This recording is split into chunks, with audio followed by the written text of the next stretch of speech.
salut les turfeuses, salut les turfeurs, bienvenue pour un nouveau pronostic de Benoît Requin. Merci pour vos likes, pour vos commentaires, n'hésitez pas à vous abonner pour recevoir tous mes pronostics tous les jours et pour accéder à tous mes tickets pour la course du Quintet, rendez-vous directement dans mon commentaire épinglé. Ok, place au pronostic du Quintet du samedi 12 février, direction Paris-Vincennes pour le prix de Munich. 3 attelés, 2100 mètres, 16 partants, réunion 1, course 3, indice de confiance 3 sur 5. Petit retour sur le Quintet du vendredi 11 février, c'est le 10 qui a joué les troubles fêtes. Ok, c'est parti, on commence le pronostic et on commence avec le numéro 1, Flor de Janeiro. Et on écoute son entraîneur Gérald Blandin. En dernier lieu, Flor de Janeiro s'est montrée fautive, ce qui lui arrive rarement, dans le dernier tournant, alors qu'elle semblait compétitive pour la 4e ou 5e place. Elle retrouve une distance à son entière convenance. Il faut la cacher en espérant qu'elle puisse avoir un bon parcours.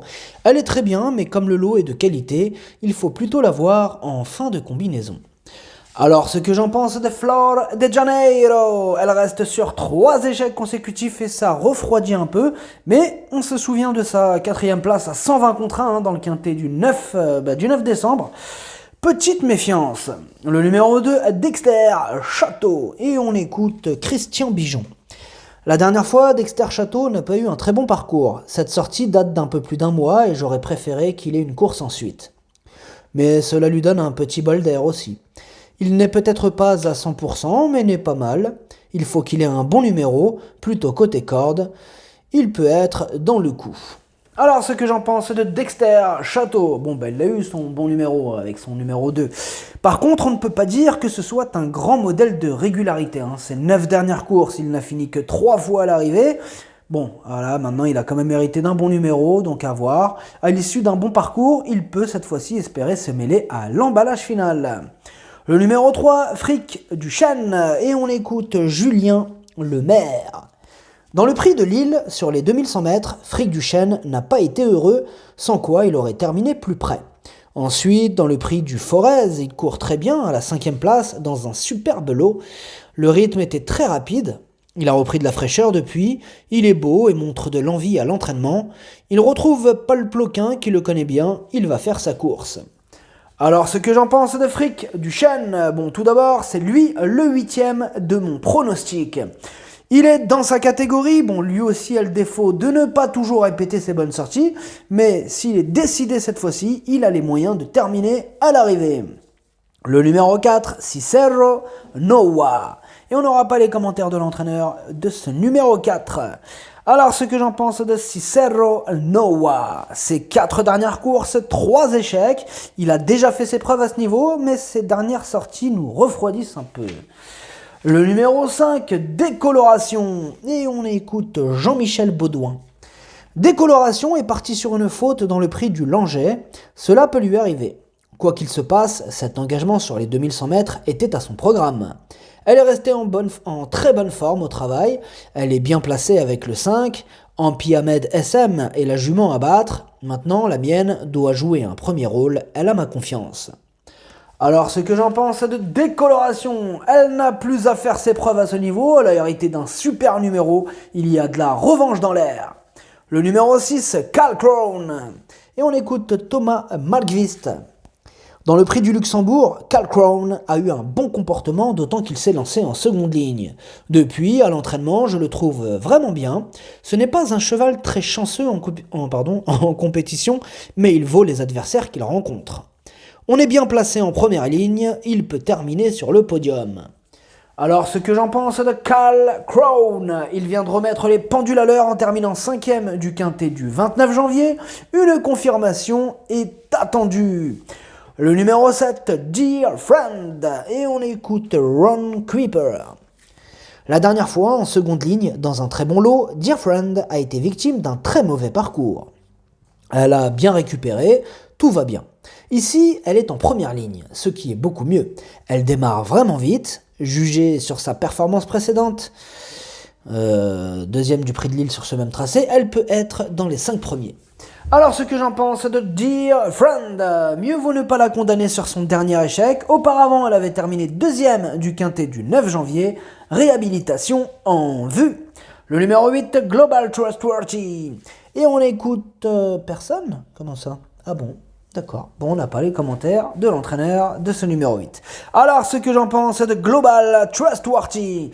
Il a fini malheureusement, oui, mais il a fini aux portes du quintet le 29 janvier. Mais vous me direz, bon, il a bien fini parce que c'était quand même dans un temps canon. Bon, il avait quand même terminé 3e du quintet du 9 janvier. Cette fois-ci, il peut faire mal. Le numéro 9, Carioca de Loup. Et on écoute Alexandre Abrivard. Carioca de Loup a connu un souci de santé l'été dernier qui l'a tenu éloigné de la compétition. Ici, c'est une rentrée, il va avoir besoin de reprendre le rythme des courses. Dans l'immédiat, il vaut mieux l'écarter. Alors, ce que j'en pense de Carioca de Loup, c'est une rentrée, on ne l'a pas revu depuis le mois de juin. Il garde ses chaussures, je l'écarte. Le numéro 10, For You Madric, et on écoute Jean-Luc Bijon. La dernière fois, For You Madric s'est malheureusement élancé au galop. Normalement, il est plus à l'aise pour partir derrière les ailes de l'autostart. L'avant-dernière fois, c'était très bien car il trottait sur le pied de 1,11 sur les 2700 mètres de la grande piste. Il est bien et le lot est dans ses cordes. Avec l'aide d'un parcours limpide, il a le droit d'être dans le coup. Alors, ce que j'en pense de For You Madric. Bon alors tout d'abord, lui c'est mon cheval de complément en cas de non partant. Eh bien, la régularité ne fait pas partie de ses principales qualités. Pourtant, à ce niveau, il a sa chance, il l'a déjà prouvé, mais comme d'habitude avec lui, ce sera tout ou rien. Le numéro 11, Equinox, et on écoute Jacques Bruno. Equinox a couru déféré des antérieurs à plusieurs reprises, mais il a la sole fragile. Aussi, il fallait lui remettre les fers pour la compétition. Dans le prix Jean-René Goujon, il s'est retrouvé un rang trop loin. Il a très bien sprinté pour finir, réalisant une belle ligne droite. Ici, c'est une course intermédiaire. Il peut se placer avec de la réussite. Il est de mieux en mieux au boulot. Alors, ce que j'en pense d'Equinox, il apprécie ce parcours, il a fait ses preuves à ce niveau. Mathieu Abrivard est au sulky, attention à lui. Le numéro 12, Victor Ferme. Et on écoute Jean-Michel Bazir. Victor Ferme avait des ressources dans le prix de Brest au moment de sa faute. C'est dommage. Ici, il s'élance en seconde ligne. Il gardera aussi ses fers, la tâche sera difficile, il aura du mal à se glisser à l'arrivée, il est préférable de le revoir. Alors, ce que j'en pense de Victor Ferme, il enchaîne les échecs et il restera ferré, sa tâche s'annonce délicate. Le numéro 13, Gospel Pat, et on écoute Alexandre Abrivard. Pour son retour au trot monté dans le prix Jared, Gospel Pat a eu un bon comportement derrière Chalimard de Guèze, qui a ensuite remporté une belle épreuve. Cet hiver, il a aussi réalisé de belles prestations à l'attelage, même s'il a dû se contenter de petites places à un bon niveau. Il est très bien physiquement, les 2100 mètres lui conviennent bien, il faudra de la réussite, mais il a son mot à dire. Alors, ce que j'en pense de Gospel Pat, ils sont nombreux à pouvoir se mêler à l'emballage final dans ce quintet. La preuve avec lui, qui certes a le défaut de ne pas toujours répéter ses bonnes sorties et qui a aussi hérité du numéro 13, mais pour autant, c'est loin d'être une impossibilité. Le numéro 14, Valzer Di Poggio, et on écoute Jean-Michel Bazir. Valzer Di Poggio est parti sur une faute. Il est parti sur une faute dans le prix de Brest. Ici, il doit s'élancer en seconde ligne et gardera ses fers. Comme pour Victor Ferme, ce sera difficile de rivaliser dans ces conditions. Il est préférable de le revoir. Alors, ce que j'en pense de Valzer Di Poggio, il enchaîne les échecs, il garde ses fers et Jean-Michel Bazir nous donne carte blanche pour l'insérer dans la colonne des délaissés. C'est non. Le numéro 15, Chef Orlando, et on écoute Eric Hansen Bondo. Chef Orlando est ok à l'exercice, mais devrait encore avoir besoin de courir avant de redevenir compétitif. Cela ne s'annonce donc pas sous les meilleurs auspices. Alors, ce que j'en pense de Chef Orlando. Bon alors tout d'abord, lui c'est mon deuxième cheval de complément en cas de non partant. Il vient de terminer 10e pour sa rentrée. Bon, cette fois-ci il sera déféré des 4 et confié à un pilote. Pourtant, son entraîneur nous refroidit. Alors j'ai quand même vérifié bien sûr ma liste rouge. Et Eh ben, j'ai pas trouvé Eric Hansen Bondo. Et non, il est pas sur ma liste rouge. Alors, bah, soit il va arriver bientôt dessus, hein, c'est-à-dire demain, peut-être qu'il est dessus, ou soit, bah, non. Ça veut dire que j'espère pas. Hein. Bon, en espérant hein, qu'il ne nous la... 1, 2, 3. En espérant qu'il nous la fasse pas à l'envers.